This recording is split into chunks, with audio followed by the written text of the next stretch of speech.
Bonsoir à tous, bienvenue sur le plateau Equinox Soir. Je suis Serge Alain Autou pour le décryptage quotidien de l'actualité. Des pleurs à n'en plus finir, c'est ce qui constitue la nouvelle marque de fabrique de Simon Lonkana au civil et Simon Longuet Longuet comme nom d'artiste. Longuet Longuet pleure et pleure toujours du fait de la rétention depuis plusieurs semaines d'une de ses pièces officielles, son passeport.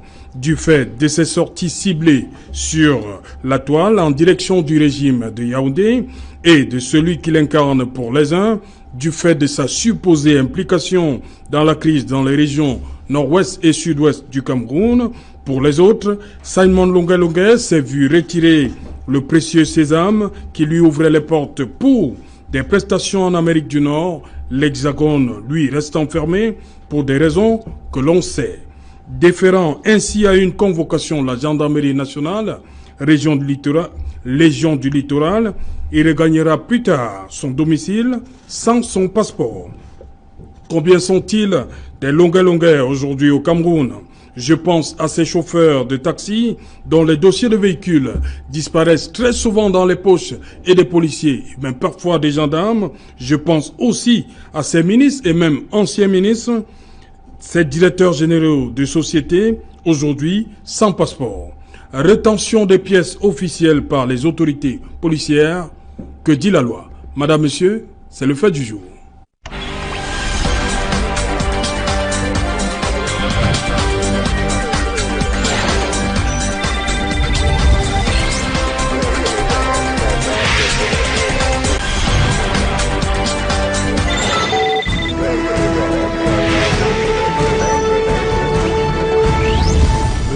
Des pièces officielles par des autorités policières. Que dit la loi? Pour en parler ce soir, je suis en plateau avec Maître Augustin Gueffak. Maître, bienvenue. Bonsoir, Serge-Alain. Oui. Bonsoir aux téléspectateurs. Voilà, vous êtes sur ce plateau. Vous êtes avocat au barreau du Cameroun. Je suis avocat au barreau du Cameroun depuis 2001. 2001. Merci. Ça fait beaucoup, 18 ans. Ça fait 18 ans que je suis là, Serge-Alain. La majorité? Effectivement, la majorité. Ok. Voilà, en face de vous, Maître Biton, bonsoir. Bonsoir Serge Alain. Bonsoir à un million de téléspectateurs et notamment à ceux qui me regardent du côté de Son Loulou, Massok, Domel, Tekibo. Ça c'est ma contrée, hein. Voilà. Ma lunette. Voilà. Ok, bienvenue, maître ancien magistrat aujourd'hui au barreau du Cameroun. Oui. C'est bien cela. C'est important de le rappeler. À côté de vous, Aaron Begani Abe. Bonsoir. Bonsoir Serge Autou et bonsoir à mes copanélistes. Un grand coucou à mon frère Moutambassa qui m'a émerveillé hier lors du débat. Qui vous a émerveillé hier? Hier sur la dernière proposition ou l'une des propositions faites à l'adresse du président de la République quant à l'organisation de toute une machine qui pourrait désamorcer la crise impliquant les religieux, les chefs traditionnels et même la société civile, sans oublier les politiques, même comme les députés sont restés presque inactifs, ni les sénateurs. Oui. Okay. Voilà, je vais commencer avec vous, Maître Augustin Gueffak. Vous avez suivi tout à l'heure. Est-ce que la loi prévoit ce type? Qu'est-ce qui est prévu dans la loi? Est-ce qu'on peut garder comme ça vos pièces officielles pour une raison que jusqu'ici on ne connaît pas? Serge Alain, le législateur camerounais a tout prévu. Oui. Seulement, c'est l'exécution qui est boiteuse. En 2013, le président de la République a pris un décret qu'il a modifié en 2017, instituant 3 types de passeports. Passeport ordinaire, passeport de service, passeport diplomatique. À l'article 7 de ce décret, le président de la République prescrit les cas dans lesquels le directeur général de la Sûreté nationale ou le ministre des Relations extérieures peuvent vous refuser le passeport. La première question, le premier cas, c'est on peut vous refuser le passeport si vous êtes poursuivi pour les faits de crime ou de délit. En ce moment, ceux qui ont la charge de vous le délivrer ont le droit de vous refuser. Le deuxième cas de refus, si vous êtes condamné et que vous n'avez pas exécuté votre peine, le DGSN, s'il est au courant, il peut vous refuser le passeport. Le troisième cas de figure, vous pouvez être condamné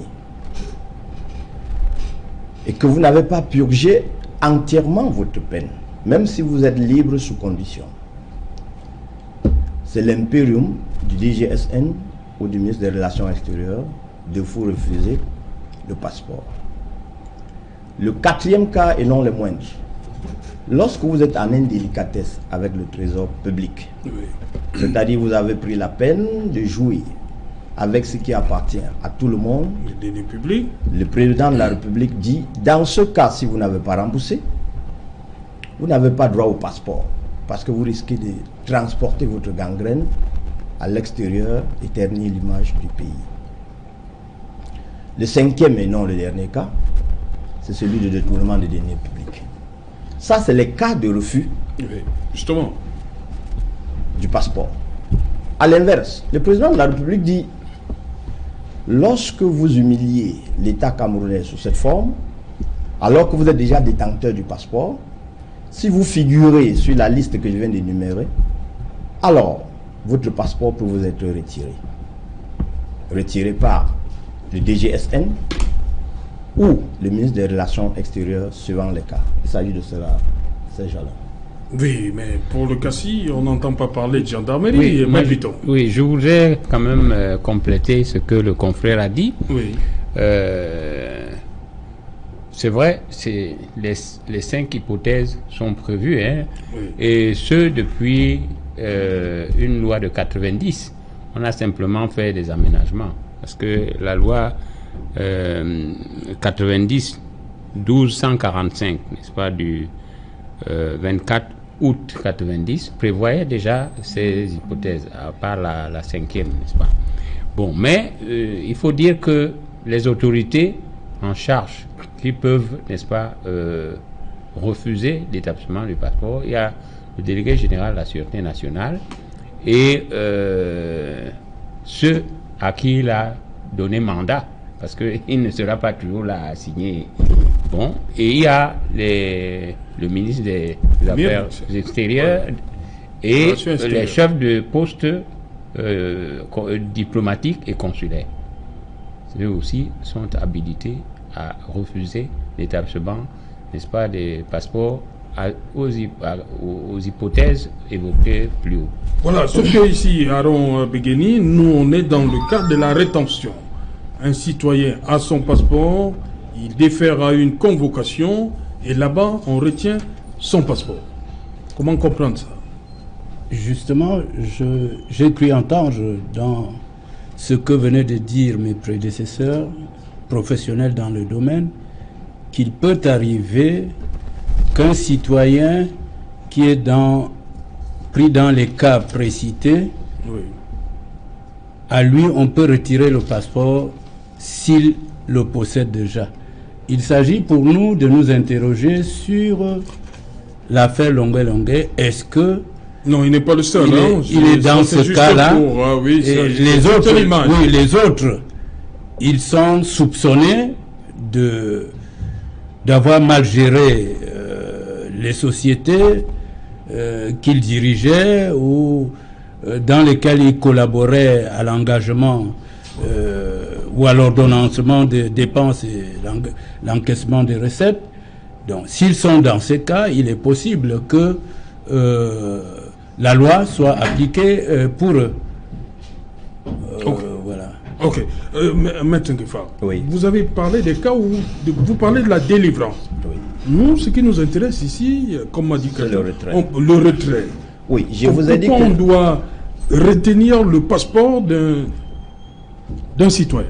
Le passeport d'un citoyen peut être retenu s'il a enfreint la loi, notamment les 5 cas que je viens de citer. La question que je voudrais plutôt élucider, c'est comment savoir que le retrait est légal ou il est injustifié. La loi précise que en cas de retrait ou de refus, l'autorité habilitée doit notifier sa décision de retrait ou de refus à l'intéressé.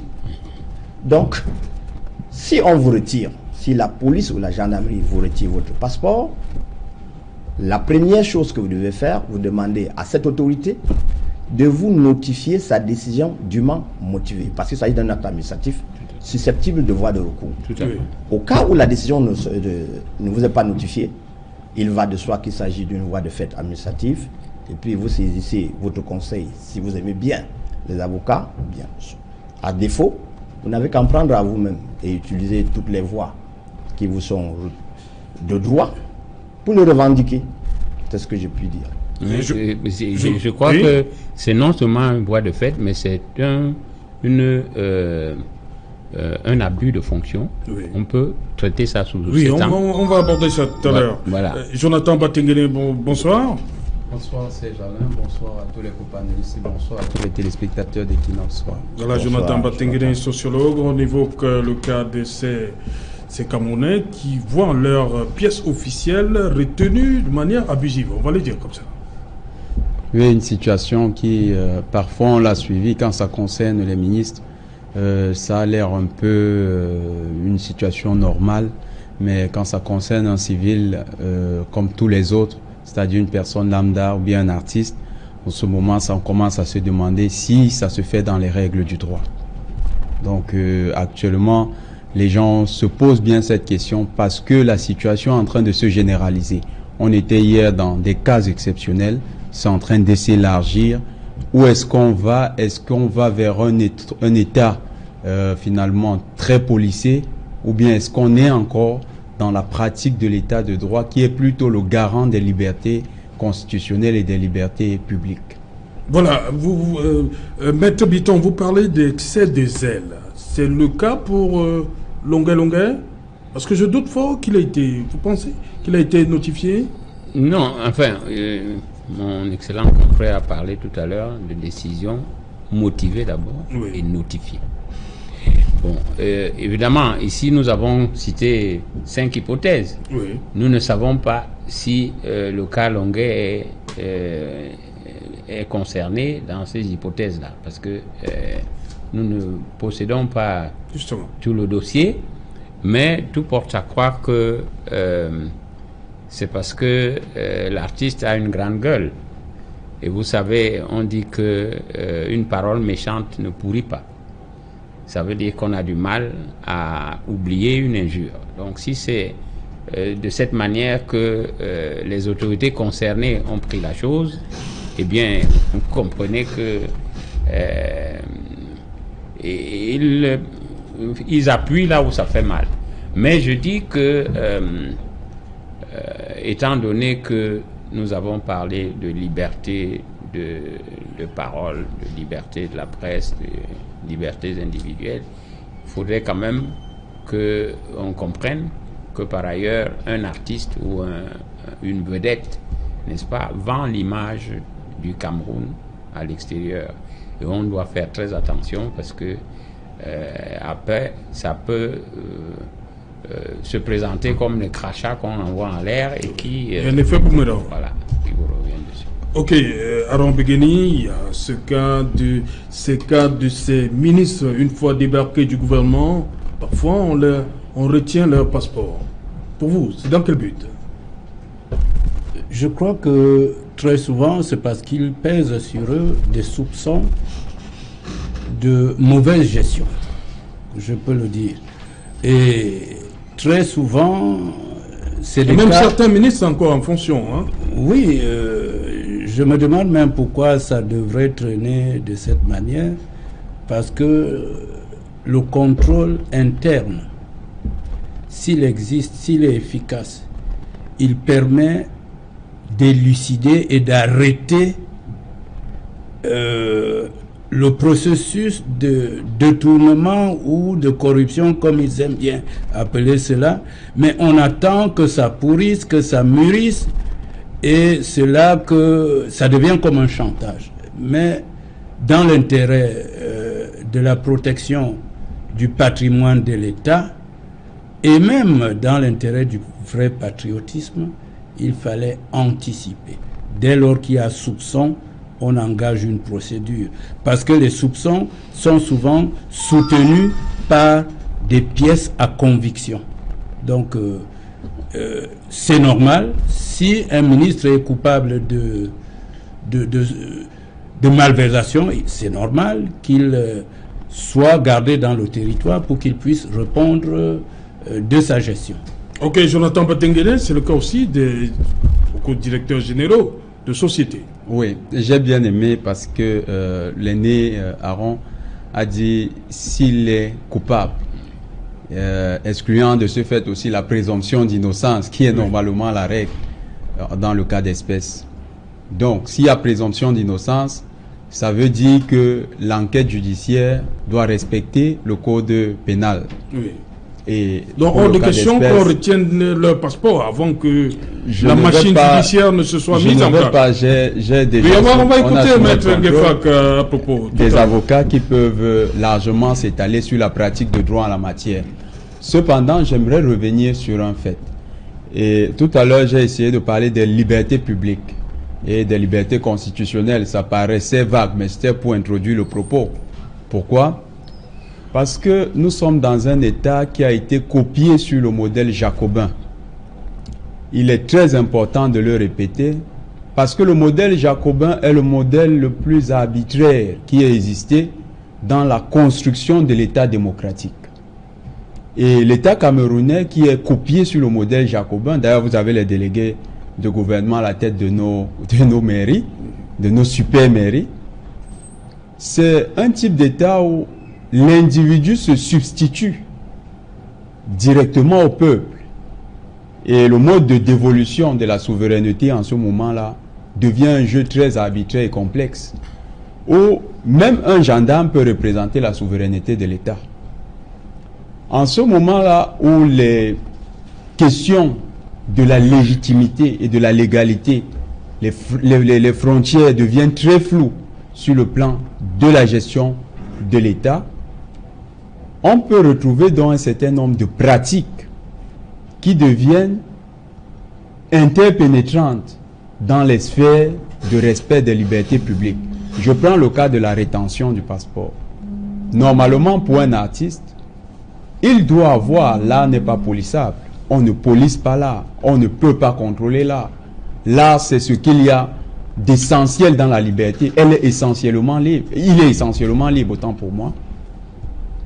Si on veut contrôler la liberté de penser d'un individu, qui plus est un artiste, qui ne fonctionne qu'à la liberté, ça veut dire que au sein même de l'État, il n'y a plus de mécanismes qui comprennent, parce qu'il faut d'abord comprendre la liberté avant de la contrôler. Ça veut dire que les mécanismes chargés de contrôler la liberté n'ont pas pris le temps d'abord de comprendre ce que c'est que cette liberté. Alors il y a une confusion au niveau donc de la gestion, de l'exercice de notre pouvoir et donc de la liberté. Et du coup, on se retrouve, au lieu de promouvoir, parce que normalement la loi libère, au lieu de promouvoir la liberté, on se retrouve avec des interprétations du droit qui visent plutôt à retenir ou bien à restreindre les libertés. Du coup, on se retrouve donc avec ce genre de pratique.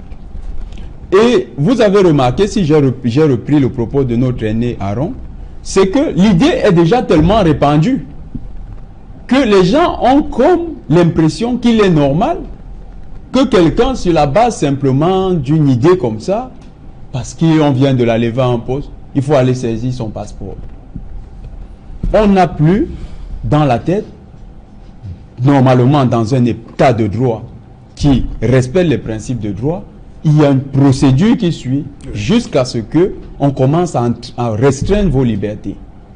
Aujourd'hui, la restriction des libertés pour le cas général au Cameroun est un problème majeur dans la vie courante. La façon dont les libertés sont facilement restreintes par les individus qui ont en charge d'exercer le contrôle des libertés, la promotion des libertés, amène parfois à se demander si l'État camerounais est un État qui promeut la gestion rationnelle du droit ou bien qui utilise simplement le droit comme un moyen d'effroi. Ok. Permettez, avant que je ne vous passe la parole, permettez un autre expert, ils sont deux, il y a Maître Biton et lui, Augustin, Maître Ngefak. Il y a ce problème. Les directeurs, certains même, lorsqu'ils sont débarqués, tout de suite, on se jette sur leur passeport. Alors que la machine judiciaire ne s'est pas encore mise véritablement en branle. Comment comprendre ça? Serge Alain, la réalité est ailleurs. Lorsqu'une procédure judiciaire est enclenchée, elle est couverte par le secret. Vous, journalistes, moi, avocat, si mon client ne me constitue pas, je ne saurais pas faire terre à terre. Alors, ce secret empêche de savoir si le ministre débarqué fait déjà l'objet des poursuites. Si c'est oui, alors il a enfreint la loi. Est-ce qu'il a enfreint la loi? L'article 7 répond. Votre passeport peut vous être retiré si une procédure est engagée contre vous pour les faits soit des crimes ou des délits. Si vous faites de la casuistique, commencez d'abord par interroger l'homme en difficulté. Est-ce que vous faites l'objet d'une plainte? Si oui, c'est une contravention, c'est un crime ou un délit. Si c'est les deux derniers, alors, en appliquant la rigueur de la loi, je dis bien, en appliquant la loi dans toute sa rigueur, l'officier de police qui a reçu l'autorisation ou bien l'habilitation du directeur général de la Sécurité nationale est en droit de retenir ce passeport. Mais à une seule condition. Pour que la rétention soit légale, j'insiste, il faut une décision dûment motivée qui dise à ce tiers en situation, nous retenons votre passeport parce que s'il n'y a pas ce passeport, alors vous comprenez donc qu'il y a une difficulté sur la deuxième variante de l'esprit de la loi. Parce que la loi a deux esprits. La moralisation de la société, ensuite la rigueur dans la gestion. Alors, si la rigueur dans la gestion devient hyper flexible, alors ça pose problème. Si la moralisation est hyper flexible, ça pose un autre problème. Ce qui nous gêne aujourd'hui, c'est que nous sommes en difficulté lorsqu'il faut analyser les cas qui se présentent à nous. Sommes-nous dans un cas général où la moralisation fait problème? Sommes-nous dans un cas général où la rigueur de la loi fait problème? Si vous prenez par exemple, je suis bien que vous aimez les cas pratiques. 10 ministres sont débarqués. Oui. 2 ministres voient leur passeport retenu. Alors, quel est le critère de choix? La loi a imposé le critère de choix. Il faut la décision qui motive le retrait. Si tout le monde est placé dans les mêmes conditions et que de façon sélective, on retient, naturellement, ça doit faire tout un tollé. Revenons au cas similaire de notre artiste adoré. Il a bien fait de crier. Je ne sais pas s'il a expliqué au public qu'il a purgé sa dernière peine. Je ne sais pas s'il a expliqué au public les faits qui lui sont reprochés par ceux qui ont retenu son passeport. Je ne sais pas s'il a expliqué à ceux qui l'écoutent sincèrement. Est-ce qu'il y a une décision qui lui a été notifiée autorisant le retrait? Si oui, qu'a-t-il fait? Toutes ces questions sans réponse m'empêchent d'être émotif. Je pense que à ce niveau, à cette phase-là de la procédure, nous devons nous retenir et dire si le législateur ou bien si l'exécutif veut subitement moraliser la société, que ce soit vrai pour tout le monde placé dans les mêmes circonstances. Merci. Ok. Aaron Begani, vous vouliez... Oui, je voulais juste clarifier que le fait que moi je jouisse de la présomption d'innocence ne veut pas dire que quand je gère une structure,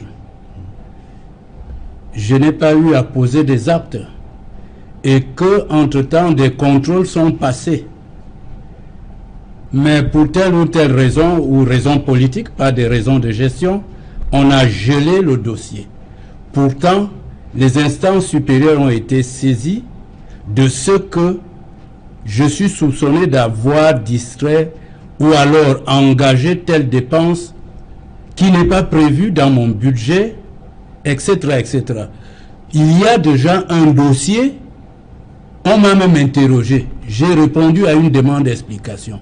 Dans les procédures, même en matière de gestion, lorsque cela arrive, vous pouvez sortir à tout moment, encore qu'il s'agit de biens de l'État. Donc, il y a des procédures qui s'arriment aux lois, qui veulent que tu sois maintenu à la disposition de la justice. Tu peux aller et venir.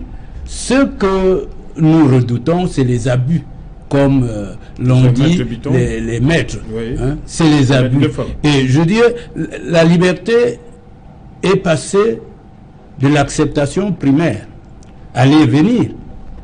La vraie liberté, c'est l'absence de domination. L'abus de pouvoir. Parce que je suis tel, je veux te montrer que. Hein? Donc, la liberté, il y a tout ce qu'elle disait au départ. Quand je suis né, j'ai la liberté de manger, de boire, mais en plus de ça, il ne faut pas que l'État exerce une domination, une pression qui traumatise le peuple, tel le retrait du dossier, du passeport je me demande où sont les artistes. Ils devaient déjà se mettre ensemble, trouver un avocat à mettre au chanteur Longuet. Hein. Voilà aussi la solidarité et le patriotisme, l'amour de l'autre, l'attachement à la République, au territoire. Hein. Ok.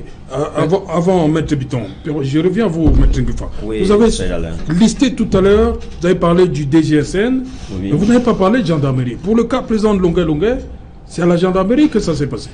Je vous comprends bien. Est-ce que la gendarmerie participe du corps judiciaire, des officiers de police judiciaire? Oui. Lorsque vous lisez la loi, c'est clair. Que ce soit la police ou la gendarmerie, c'est sous-entendu. Tous les officiers qui participent du service, qui participent à la gestion du service judiciaire, ils ont pouvoir. Mais seulement, est-ce que le simple officier de police assis dans un commissariat à Douala peut par lui-même retenir ou bien retirer le passeport d'un citoyen? C'est ça qui doit être réglé. Il faut rentrer dans la gestion des textes qui organisent chaque corps, que ce soit la gendarmerie, que ce soit la police, dans ce corps pour savoir est-ce qu'ils ont reçu délégation de pouvoir de leur, que ce soit le 7 ou bien le DGSN, est-ce qu'ils ont reçu délégation de pouvoir pour le faire? S'ils ont reçu, c'est des procédures internes. Ce qui nous permet de contrôler cette délégation de pouvoir, c'est la décision dûment motivée. Oui.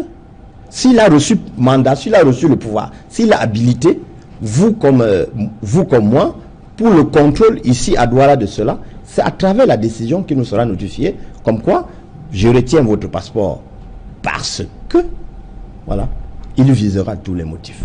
Dès lors qu'il n'y a pas de décision, le législateur, je crois qu'il est assez édifiant là-dessus, dès lors qu'il n'y a pas de décision, vous comprenez que nous sommes dans un cas de voie de fait, d'abus de pouvoir.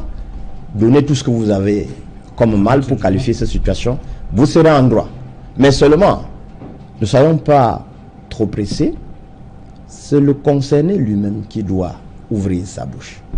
Ça peut bien nous faire mal, mais c'est à lui de nous aider à comprendre effectivement ce qui se passe. S'il nous cache certaines informations, naturellement, nous ne pouvons que nous comporter tel que la société. Ok, oui, Maître Biton, il y a aussi, je l'ai dit à l'entame de l'émission, on voit après un contrôle, un policier ou un gendarme mettre carrément le dossier du véhicule dans sa poche. Oui, il faut donner cette précision et on l'a toujours clamé haut et fort. Ici, il s'agit de cas de contravention. Oui. Voilà. Et pour ce qui est de la contravention, il n'y a aucune raison, la loi ne prévoit aucune raison où on doit retenir les pièces, n'est-ce pas, du concerné. Puisque là, on doit dresser un procès verbal, Oui. Et sur l'infraction, notamment la contravention, puisque ces contraventions se cumulent. Plus loin, le bonhomme peut tomber sous le même coup ou sous le coup d'une autre contravention. Il faudrait bien qu'on se saisisse des pièces et on n'a pas le droit de retirer ces pièces. On doit lui faire une contravention ou alors dresser procès verbal, puisqu'on a toutes les coordonnées. On a son adresse, on a l'immatriculation du véhicule, tout ce qui est concerné dans son dossier du véhicule, et lui remettre son dossier. Sauf au cas où le parquet, n'est-ce pas, s'en mêle. Parce qu'il peut y avoir, par exemple, un accident mortel, et là, le procureur peut requérir, n'est-ce pas, qu'on ait à retenir les pièces en attendant. Ça, c'est une sorte de prévention, hein, et ça, c'est des mesures conservatoires, mais c'est pas que ce soit encadré par la loi. Bon, mais moi, ce que je voudrais dire, c'est que, vous savez, quelqu'un a déjà dit,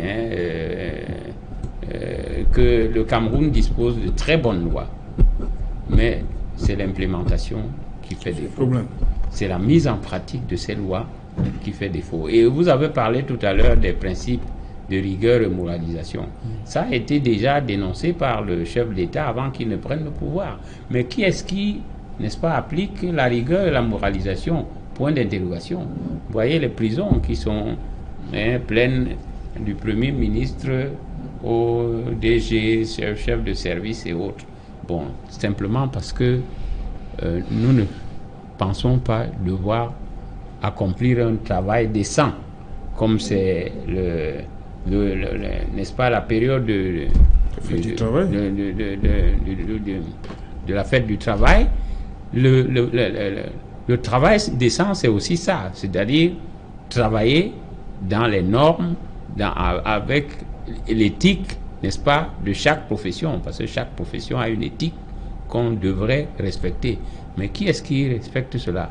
Donc, je dis, ça rentre dans l'énervement de la répression. Les gens ont tendance à croire que dès qu'il y a une affaire qui est créée à chaud, on prend des décisions dans l'énervement. Mais dans l'énervement, ce n'est pas encadré par la loi. Et donc, je dis, on peut poursuivre ces différentes autorités pour soit abus de pouvoir, soit abus de fonction. Ok. Jonathan Badekene, j'interroge le sociologue. On a vu, je l'ai dit, des pleurs. Hein, il pleure beaucoup ces derniers temps, Simon Longa Longa. Est-ce que, du point de vue affectif, ça peut on peut lui restituer son passeport? Ces pleurs, bon, il faut reconnaître que c'est un peu devenu récurrent, dû peut-être à son contexte lui-même. Césaire disait que l'émotion est nègre. Peut-être, on va lui concéder cette boutade. Cependant, je mets toujours ça sous le prisme d'une crise de légitimité forte au Cameroun. Vous savez, le respect du droit tel que Maître l'a énoncé là, ou bien tel que la loi l'énonce et que Maître nous l'a rappelé ici, ça dépend du type d'institution qui exerce ce droit dans un territoire. Lorsque des gens sont dans le modèle pur jacobin, qui représente l'individu qui est en haut, et pas le citoyen qui est en face de lui, la conception du pouvoir est différente. Et ce qu'on vit aujourd'hui au Cameroun est très patent de ce type de comportement. Le citoyen qui est en face, c'est carrément quelqu'un qui ne compte pas. Celui qui compte, c'est celui qui est en haut, celui qui m'a mis là. C'est lui que je défends. Et dès que j'ai l'impression que tu poses des actes qui pourraient on peut mettre en doute sa crédibilité ou bien sa légitimité, je peux agir tel que sa colère lui aurait prescrit à lui, mais moi je deviens l'incarnation de sa colère devant toi. Et de plus en plus, j'appelle ça le droit au service de l'effroi.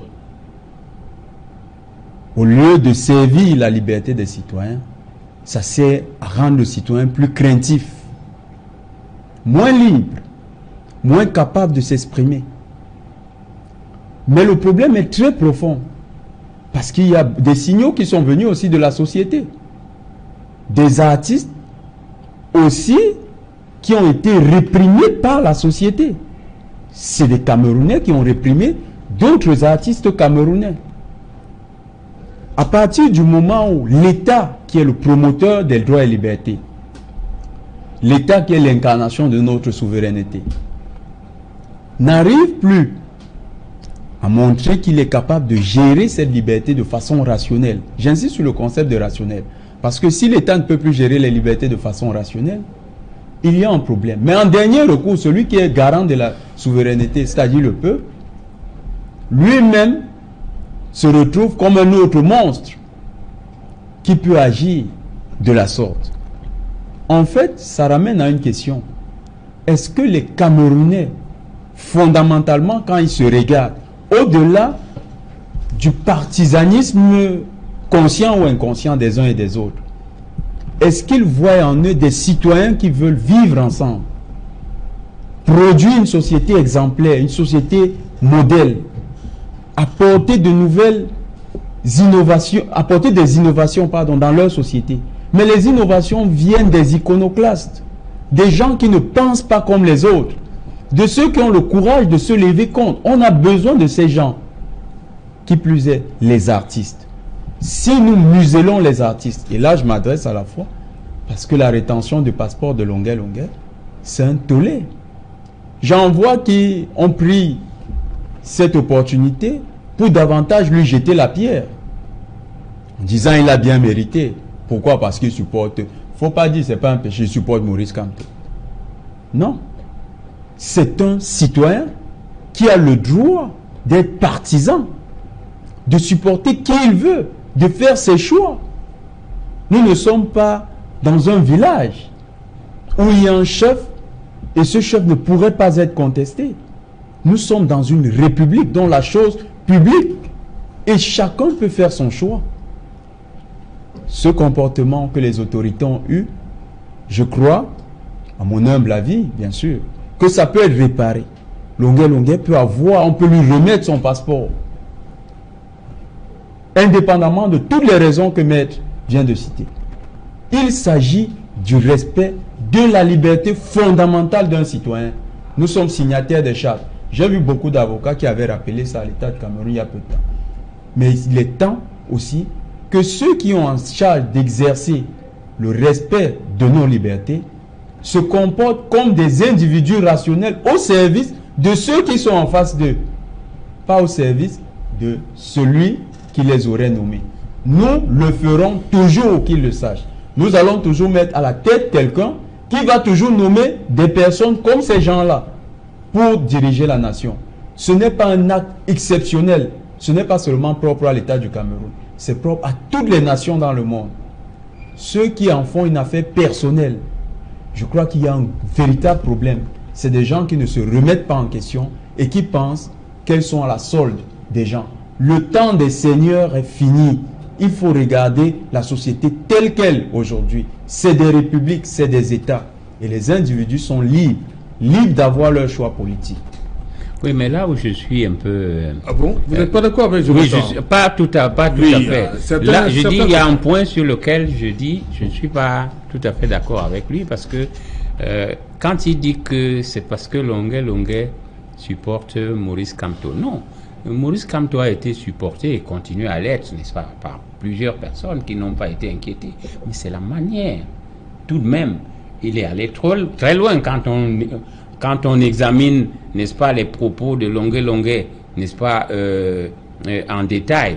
On se dit qu'il y a beaucoup de déchets là-dedans. Et lui-même a pris conscience.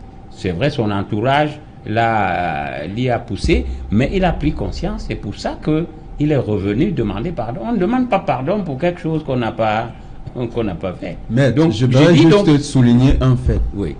Ce matin, je suivais l'actualité. J'apprends que le président américain a menti 10 000 fois depuis qu'il est monté au pouvoir. 10 000 fois. La République n'est pas un lieu de vertus. Les vertus, ça relève du monde religieux.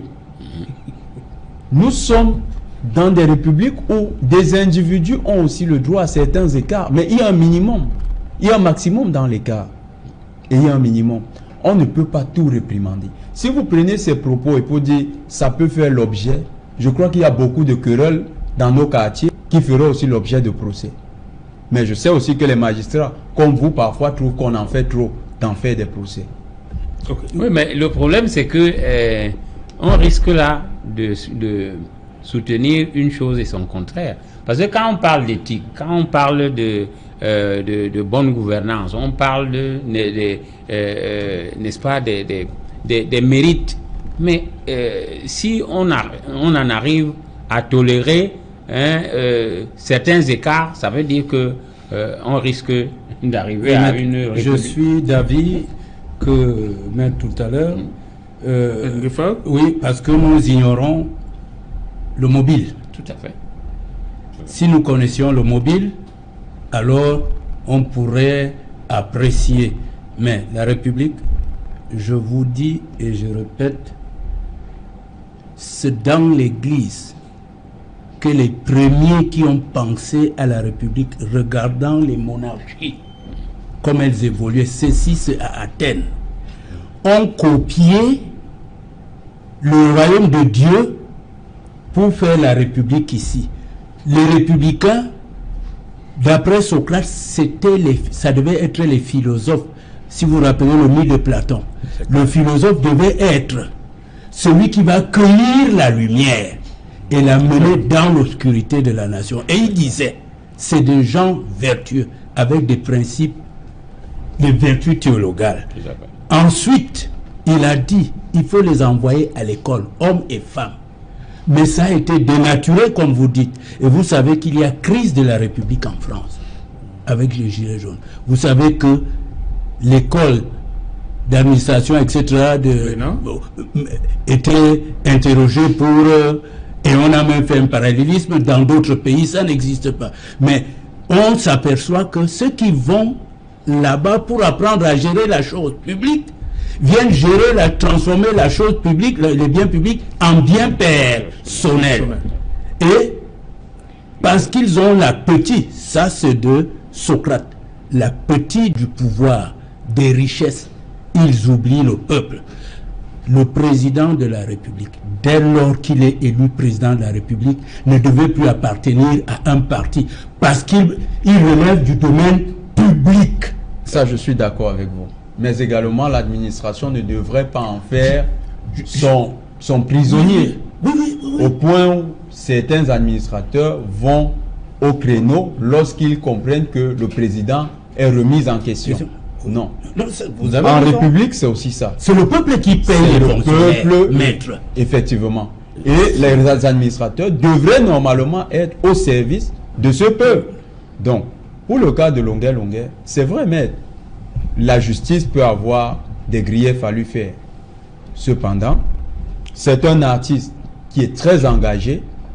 Les mobiles pour lesquels on le poursuit, normalement, ça devrait aussi être connu, que ce soit par lui ou par un autre canal. J'ai quelquefois vu dans d'autres pays que le procureur allait parfois, il organisait une conférence de presse quand il s'agissait d'une histoire très rocambolesque comme celle-là. Il organise une conférence de presse et il donne les raisons pour lesquelles les poursuites ont été engagées ou bien le passeport a été retenu. Dans notre cas, ça pourrait aussi se faire. Si ce n'est pas encore fait, ça veut dire qu'il y a un problème au niveau de la gestion des libertés. Et nous devons en dernier ressort toujours insister là-dessus. C'est des libertés publiques qu'il s'agit. C'est là-dessus que repose le vivre ensemble, qui est aujourd'hui questionné. Si ce vivre ensemble, parfois périclite, au point où ça devient l'objet de tous les colloques, c'est parce que dans la façon de gérer quotidienne, il y a ce genre d'action qui révolte. D'abord au niveau micro-individuel, mais qui révolte quand ça devient dans l'addition de la société une masse critique. Ok. Et il faudrait éviter qu'on ait cette masse critique. Oui, Maître Gueffal. Oui, Serge Alain. La question que nous devons nous poser est celle de savoir comment en est-on arrivé là. Oui, justement. Pourquoi cette colère de toute la population, ou bien de la majorité de la population, qui soutient notre chanteur émérite? Comment en est-on arrivé là? Mon sentiment, c'est que nous sommes arrivés à ce niveau parce que nous vivons la décrépitude de la moralité. Nous sommes de plein pied dans la perte de la rigueur du texte de loi. C'est devenu un État, c'est devenu une loi applicable aux faciès. En réalité, nous sommes dans le règne de l'impunité. Et dans le règne de l'impunité, c'est celui qui détient le pouvoir qui fait ce qu'il veut. Il choisit qui il va fesser à la machette, il choisit qui il va fesser à la chicotte, il choisit qui il va fusiller Mondovision. Aucune plainte ne prospérera. C'est de ça qu'il est question. Alors, la deuxième question, c'est comment revenir à l'état souhaité par le législateur lorsqu'il nous donne toutes ces kyrielles de loi pour encadrer les égarements? Je pense que c'est de ça qu'il est question. Comment revenir? Est-ce additionner les douleurs injustifiées aux douleurs injustifiées? Je pense que nous devons nous poser la question sincère. Il faut revenir aux fondamentaux. Ceux qui ont la charge de la punition, ils doivent respecter les canons. Ceux qui ont la charge de prévenir, de contrôler, chacun doit être à sa place et faire ce qui lui revient. Et non de façon sélective, non de façon éparse, nous présenter des cas qui choquent la conscience. Je pense que c'est de ça qu'il est question. Je voudrais ajouter quelque chose, cher Serge Alain. Je crois qu'on en est aussi arrivé là parce que on a exacerbé le culte de la personnalité. Et comme je vous disais, il y a un quatrième pouvoir qui s'est ajouté aux trois pouvoirs traditionnels, au pouvoir politique, qui veut tout écraser, qui veut tout chapeauter, qui veut... Alors, il faut faire attention. Si on se réclame de la démocratie, vraiment revenons aux fondamentaux de la démocratie et réapproprions-nous cette démocratie. Je vais revenir à lui. Je ne pense pas que nous puissions parler d'un quatrième pouvoir. Non. En réalité, il y a la perte du pouvoir législatif, la perte du pouvoir judiciaire, l'émergence d'un seul pouvoir, le pouvoir exécutif, qui contrôle tout. Est-ce que vous pouvez déposer plainte contre un colonel dans ce pays? Sinon, quelle sera la résultante? Un exemple. Mais, maître, vous confirmez la structuration jacobine de l'État. Oui. Un État sans législatif, un État sans le judiciaire, on ne reste qu'avec les délégués de l'État. C'est-à-dire notre État n'est en fait contrôlé que par des délégués qui ne sont pas élus, mais qui pour la plupart sont nommés par un grand maître qui nous dirige au quotidien. Alors on s'achemine vers la fin de la première partie, dont on devrait, pour vous, on devrait libérer, remettre son passeport à Longueuil. À Longueuil, pour éviter une autre crise, entre guillemets. Tout à fait, c'est quand même une valeur marchande pour le Cameroun. Et puis, au moment où on chante, on prône le vivre ensemble, on le détruit. On appellerait Longueuil, on lui dit tu as fait ci, ça, ne reprend plus. Et puis, tel qu'il disait, parce que les partis politiques, eux, ils font la conquête du pouvoir. Au lieu de rechercher la satisfaction des attentes du peuple. Voilà, merci. Bonsoir Cédric Nouffelé. Bonsoir Serge Alain, bonsoir à vos invités. Voilà, mardi, le 20h. Qu'est-ce qu'il y a au menu ce soir, Cédric? Vous le savez, nous sommes à 3 semaines de la fête de l'unité nationale et la colère des chefs traditionnels gronde dans le sud-ouest, alors que le gouverneur de cette région les somme de défiler le 20 mai Il condamne ces propos humiliants, menaçants et estime que c'est une violation et un sacrilège à l'encontre des autorités traditionnelles dans la région du Sud-Ouest qui ne comptent pas défiler durant ce jour. Nous en parlerons dans le journal de 20h. Et ce soir, un grand reportage, tout un dossier consacré à cet épineux problème que rencontrent les Camerounais au quotidien, à savoir le manque criard des infrastructures routières et l'insuffisance des services sociaux de base. Nous irons dans le Diamaré et dans le Vouri pour vous montrer à quel point les populations sont confrontées à une extrême misère liée à ce manque des routes, mais aussi à l'absence d'eau potable pour permettre aux populations de subvenir à leurs besoins et d'assurer leur mobilité. Nous en parlerons dans le journal de 20h. Et la gendarmerie nationale qui lance une croisade contre la corruption et les actes de torture perpétrés par certains éléments. Un numéro vert vient à nouveau d'être communiqué aux populations. Quelle est la stratégie mise en place au sommet de la gendarmerie pour lutter contre ces brebis galeuses? Nous en parlerons ce soir. Serge Alain. Voilà, ce sont là les éléments qui vont constituer le grand journal, le grand rendez-vous, le 20h de Cédric Noufelé. Quant à moi, je vous retrouve après, tout de suite après, pour Equinox Soir, deuxième partie, le temps du débrief, toujours en compagnie de nos 4 invités. Madame, Monsieur, place tout de suite à la pause journal.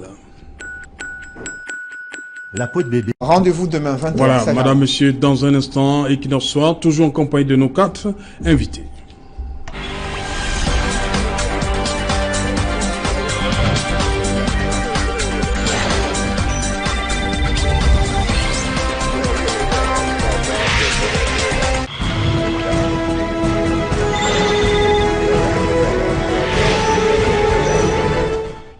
Retour sur le plateau Equinox Soir, toujours en compagnie de Jonathan Batenguene, maître Augustin Kefak.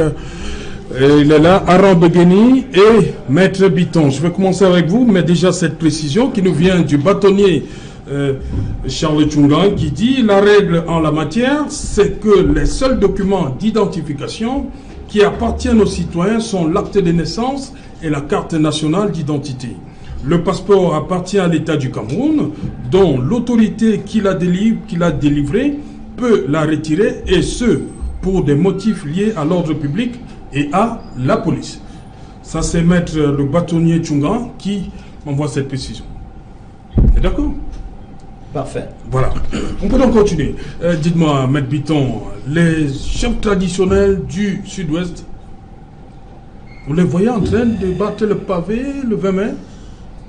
Non, écoutez, ça sort d'où cette décision? C'est l'un des symboles, n'est-ce pas, j'allais dire, de l'État du Cameroun, sinon des États africains, des nations africaines.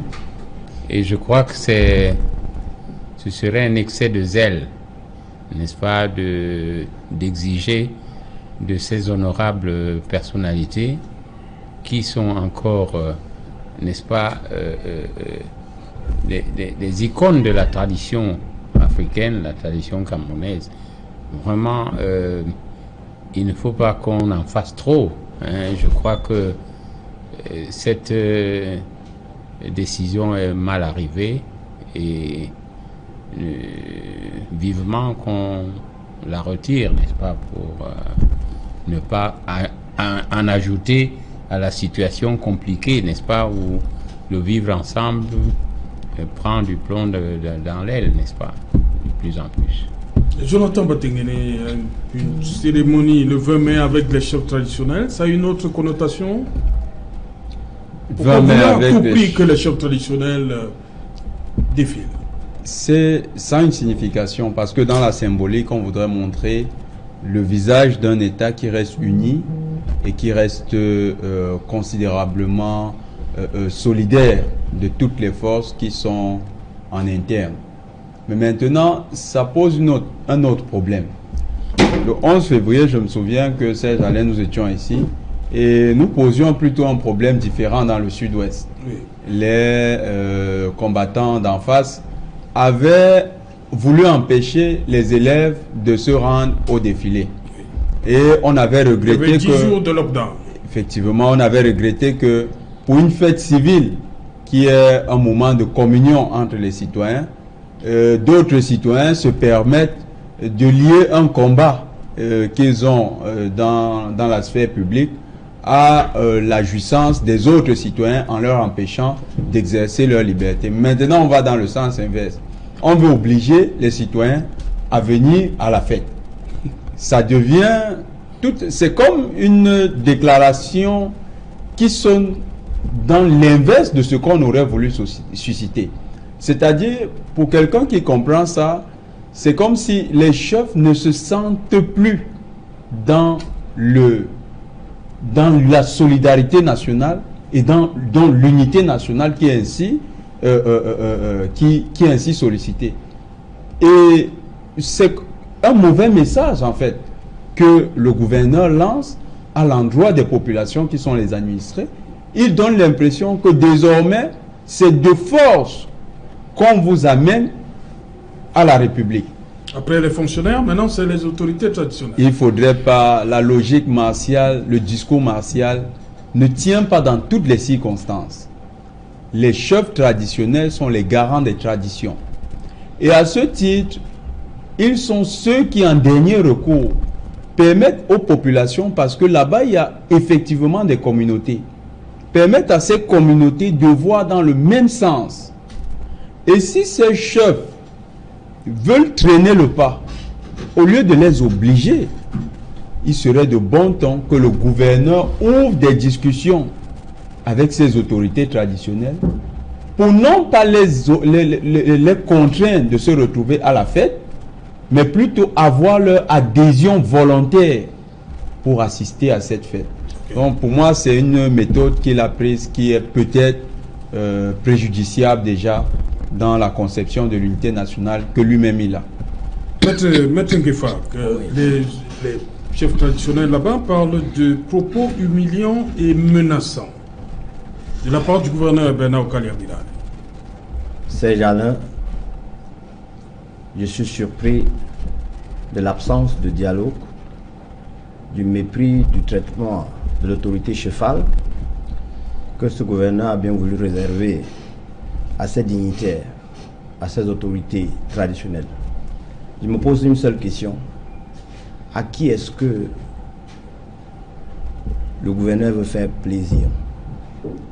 A-t-il peur de quoi? Ne peut-il pas dire la vérité à sa hiérarchie?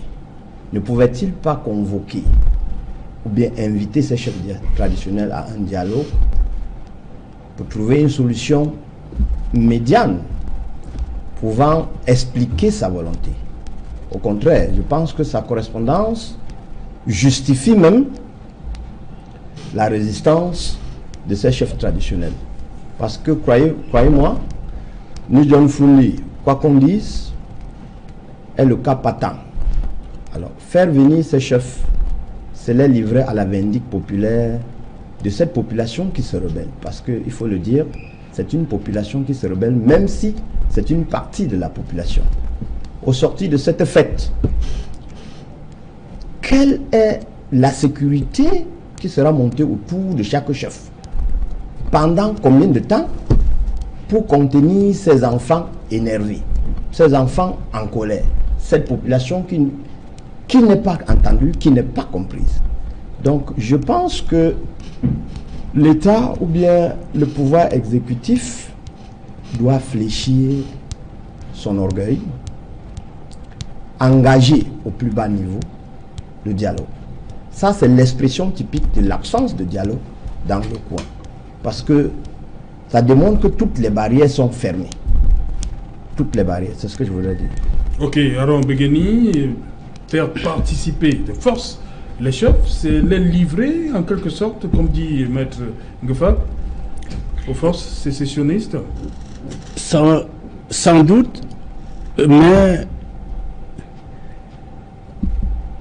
c'est si dénote de la volonté du politique de détruire l'organisation traditionnelle, comme si l'État est né sans cette organisation. En plus,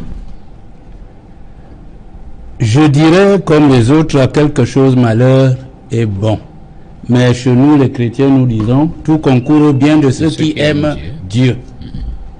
C'était une grosse bêtise que de faire de l'autorité traditionnelle l'auxiliaire de l'administration. Voilà pourquoi on veut en faire comme on veut. Je me demande, le ministre demanderait aussi au gouverneur de défiler. Seulement, cela dénote d'une machination. J'ai suivi un militant du RDPC sur un plateau dire, lors d'un débat, les gens du sud-ouest par rapport à cette histoire anglophone et du nord-ouest n'ont pas les mêmes avis. Alors si on faisait défiler les chefs du sud-ouest, ça leur donnerait raison. Or, on sait bien que même au nord-ouest, tous les ressortissants du nord-ouest n'ont pas les mêmes avis par rapport au fédéralisme ou à l'État unitaire décentralisé. Seulement, retrocédons aux chefs traditionnels leur dignité, et les chefs traditionnels ont eu tort de s'inféoder aux partis politiques pour garder leur image, pour garder leur neutralité, même s'ils ont, comme les fonctionnaires partout ailleurs, il peut être militant d'un parti politique sans l'afficher, parce qu'il représente tout un peuple. Et je suis en même temps contre ceux qui pensent que on ne doit parler que Cameroun, oubliant ses origines. Okay. Et quand on arrive à l'échelle internationale, on revient au Cameroun, on oublie que le Cameroun appartient à une communauté internationale.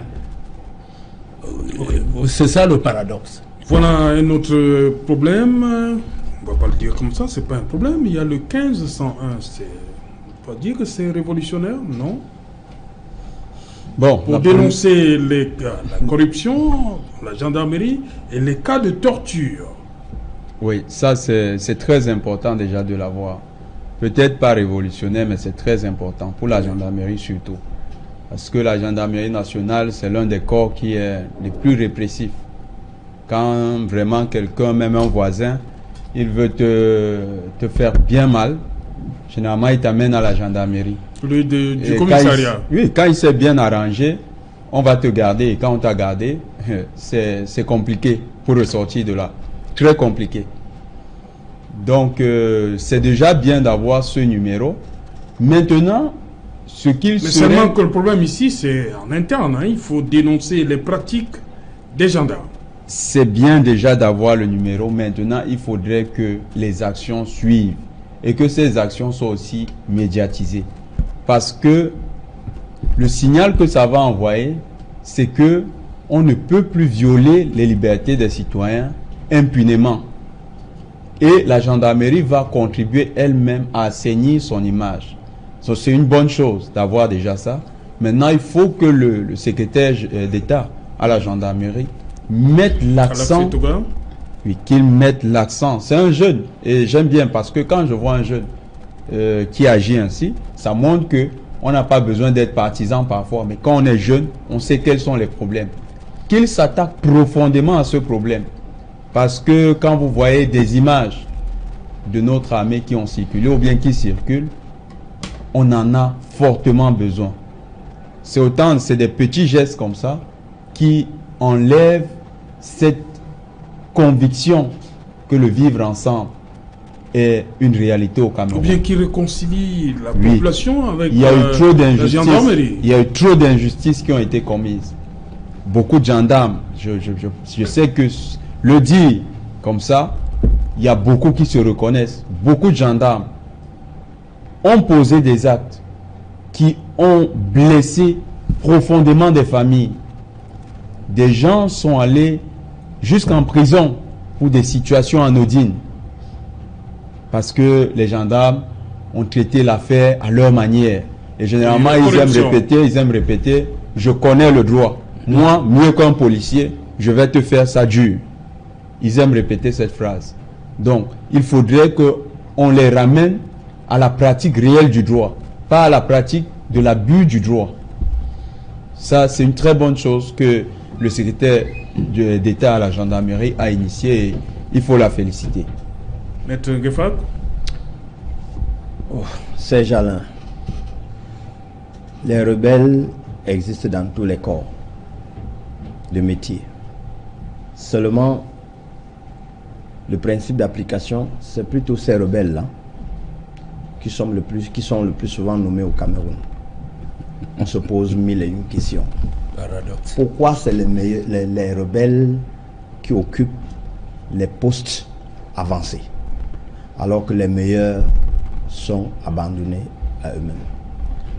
Ce 15-01, c'est pour traquer les mêmes qui malheureusement occupent les meilleurs postes ou bien les postes avant-gardistes. Celui qui a institué le 15-01, ce n'est pas nouveau. Plus d'une structure existe pour entendre le citoyen qui est frustré par ses corps. Si vous saisissez le CEMIL contre celui-là qui est à la tête, est-ce que vous aurez raison? C'est les mêmes qui vont toujours occuper le poste. Moi, j'ai connu un cas où vous avez un chef de gendarmerie qui se moque du procureur de la République, qui se moque du procureur général. Ceux-ci disent, nous avons tout fait, mais il prend 6, 7, 8, 9 mois pour que le pouvoir exécutif décide un matin de lui confier des charges supérieures. Alors, qu'est-ce que vous pouvez bien attendre de celui-là? C'est connu de tout le monde. Le 15-01 pour moi, c'est bon pour le principe. C'est pour contenter le bas peuple. Mais de façon pratique, il faut que nous soyons honnêtes. Il faut que les sanctions soient sincères. Aucune brebis galeuse est inconnue dans ce corps-là. Mais donc, je vais ajouter, vous êtes un juriste. Oui. Vous connaissez les brigades à Douala, Oui. où lorsqu'on va poser des sanctions, les gens vont comprendre que c'est sérieux. Parce qu'il y a des brigades ici qui sont réputées. Oui. Vous les juristes, vous les connaissez, je ne vais pas les citer, vous les connaissez très par cœur. Il y a des unités ici, Serge Alain, ça je le dis comme ça, mais il y a des unités de gendarmerie. C'est quand j'ai commencé à côtoyer quelques amis juristes que j'ai compris qu'il y a des zones de non-droit ici à Douala. Ici à Douala.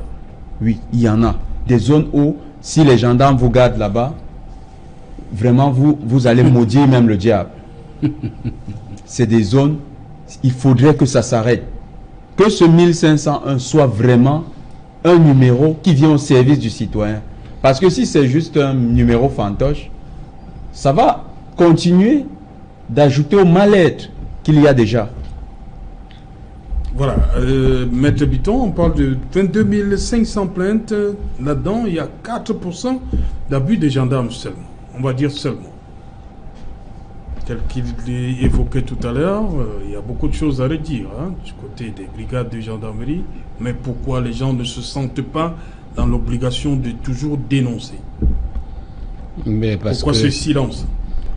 Parce que je crois que les gens se sont rendus compte que lorsqu'ils dénoncent, ça ne prospère pas, ça n'avance à rien.